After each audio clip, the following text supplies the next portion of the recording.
এই মাইকম্যানকে বলবো, এই ক্যামেরাম্যানকে বলবো, আজকে উপস্থিত আপনাদেরকে বলবো এবং আমার নিজেকে বলবো, যা হয়েছে হয়েছে।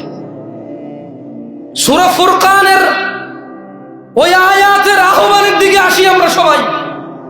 যা পড়ি নাই, চলে গেছে দিন, ফিরে আসবে না। বেঁচে আসি মানে আল্লাহর পক্ষ থেকে বিশাল বড় আহ্বান। বেঁচে আসি মানে গুড সাইন, বেঁচে আসি মানে ভালো লক্ষণ, জীবিত আছি মানে ভালো লক্ষণ।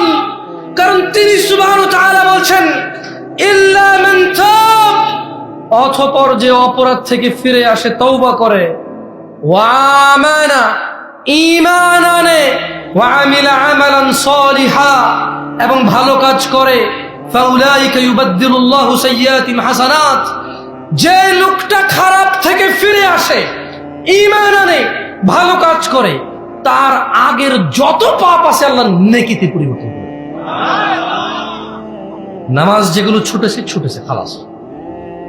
রোজা যেগুলো থাকেননি খালাস।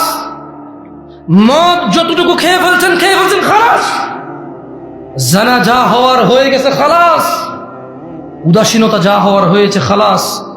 এইখান থেকে এখন উঠবেন, সোজা বাসায় যাবেন, কাপড় চোপড় নষ্ট হলে পরিবর্তন করবেন, গা নষ্ট হলে গোসল করবেন, ভালো জামা কাপড় পরবেন, আর যদি পবিত্র হয় খালাস লাগবে না, ওযু করবেন, 4 রাকাত ইশা আদায় করবেন, যেটা আজকের এসা ছুটে গেছে।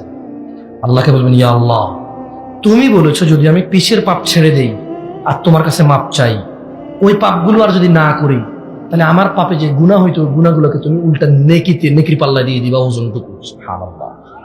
সো ইয়া আল্লাহ, আমি বেঁচে আছি মানে ভালো লক্ষণ। জামশেদ মজুমদার বলেছে। জামশেদ মজুমদার তোমার কোরআনুল কারীমের সূরা ফুরকানের আয়াত পড়ে বলেছে যে বেঁচে থাকা হচ্ছে পৃথিবীর সবচেয়ে ভালো লক্ষণ। কারণ জীবিত মানুষ একমাত্র পারে তার গুনাহকে নেকিতে পরিবর্তন করতে।